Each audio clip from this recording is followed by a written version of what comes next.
दोस्तों, हाल ही में भारत ने एक मुस्लिम राष्ट्र को अपने गेहूं की सप्लाई से साफ इनकार कर दिया।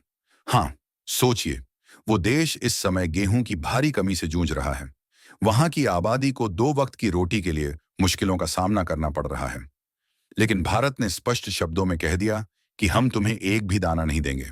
अब आप पूछेंगे कि आखिर ऐसा क्यों? भारत इतना कड़ा स्टैंड क्यों ले रहा है?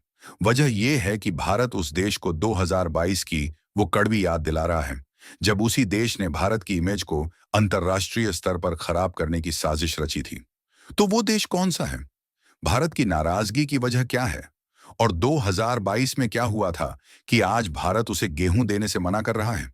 आइए, आज की इस चर्चा में हम पूरे मुद्दे को सरल भाषा में उदाहरणों सहित विस्तार से समझते हैं। लेकिन आगे जाने से पहले इस कंटेंट को लाइक कर चैनल सब्सक्राइब जरूर करें। सबसे पहले उस देश का नाम जान लीजिए। हम बात कर रहे हैं तुर्की की। जी हाँ, वही तुर्की जिसे अब अमेरिका जैसे देश भी नजरअंदाज कर रहे हैं। कई बड़े प्रोजेक्ट से बाहर कर दिया गया है और मुस्लिम दुनिया में इसे कोई तवज्जो नहीं मिल रही। फिलहाल तुर्की गेहूं की गंभीर किल्लत से गुजर रहा है। अब आप सोचेंगे कि तुर्की में तो कृषि होती है, फिर समस्या क्यों? तो सुनिए, तुर्की सालाना करीब 20 मिलियन टन गेहूं उगाता है। ये आंकड़ा बड़ा लगता है, लेकिन मुश्किल ये है कि वहां की जनता गेहूं से बनी चीजें जैसे ब्रेड, पास्ता और बेकरी प्रोडक्ट्स बहुत ज्यादा खाती है। ये सब उनकी रोजमर्रा की डाइट में शामिल है। मांग इतनी ज्यादा है कि तुर्की को अपनी जरूरत पूरी करने के लिए विदेश से भी गेहूं आयात करना पड़ता है। हर साल वो अपनी कुल जरूरत का 60 से 65% गेहूं बाहर से मंगाते हैं। मतलब, अगर 100 किलो गेहूं की जरूरत है तो खुद सिर्फ 35 से 40 किलो पैदा कर पाते हैं। बाकी 60 से 65 किलो इंपोर्ट करते हैं। इसी वजह से तुर्की हर साल लगभग 3.5 बिलियन डॉलर खर्च कर विदेशी गेहूं खरीदता है और दुनिया का चौथा सबसे बड़ा गेहूं आयातक बन गया है। तुर्की मुख्य रूप से रूस, यूक्रेन, कजाकिस्तान और मोल्दोवा से गेहूं खरीदता है। लेकिन अभी रूस यूक्रेन युद्ध चल रहा है। जब खुद के घर में आग लगी हो तो पड़ोसी को कौन मदद करेगा? इसी कारण इन देशों से पर्याप्त सप्लाई नहीं मिल रही। स्टॉक खत्म हो रहे हैं और तुर्की सरकार अब अन्य ऑप्शंस तलाश रही है। इसी सर्च में उन्होंने भारत से मदद मांगी, लेकिन भारत ने साफ मना कर दिया। यहीं से कहानी में ट्विस्ट आता है। दोस्तों, बड़ा सवाल यह है कि भारत दुनिया का दूसरा सबसे बड़ा गेहूं उत्पादक होने के बावजूद तुर्की को क्यों ना कह रहा है? भारत सालाना करोड़ों टन गेहूं पैदा करता है, लेकिन एक्सपोर्ट में टॉप पर नहीं है। वजह? क्योंकि प्राथमिकता घरेलू जरूरतों को पूरा करना और कीमतें काबू में रखना है। इसीलिए भारत ने कई बार गेहूं निर्यात पर बैन लगाया।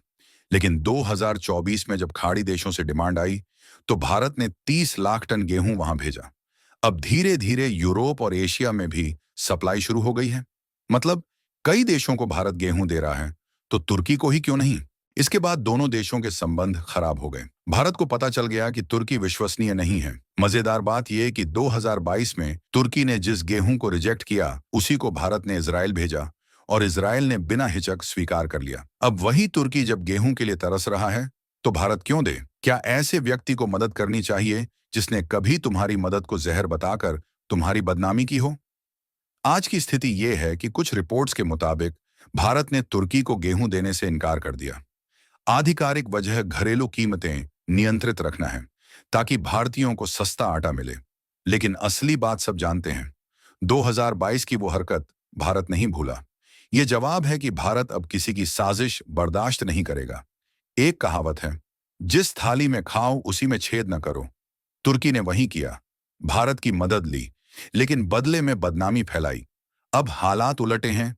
तुर्की भारत से गुहार लगा रहा है, लेकिन दरवाजा बंद है। अगर भारत दे देता तो मैसेज जाता कि सब माफ है, कोई भी साजिश करे, भारत फिर भी मदद करेगा। लेकिन ये इनकार साफ संदेश है कि भारत मजबूत है, अपनी सम्मान से समझौता नहीं करेगा। तुर्की जैसे देश से रिश्ता रखना जोखिम भरा है, कभी भी धोखा दे सकता है। भारत का फैसला सही है, पहले अपने लोगों की जरूरतें, फिर बाहर, और वो भी सिर्फ उन देशों को जो भारत के साथ हैं, न कि दुश्मनों को। अब आप बताइए, क्या भारत को तुर्की को गेहूं देना चाहिए था, या ये कड़ा रुख ठीक है? कमेंट में अपनी ओपिनियन शेयर करें। इस वीडियो को लाइक और शेयर करें ताकि औरों को पता चले। ऐसे ही इंफॉर्मेटिव कंटेंट के लिए चैनल सब्सक्राइब करें और बेल आइकन ऑन रखें। जय श्री राम।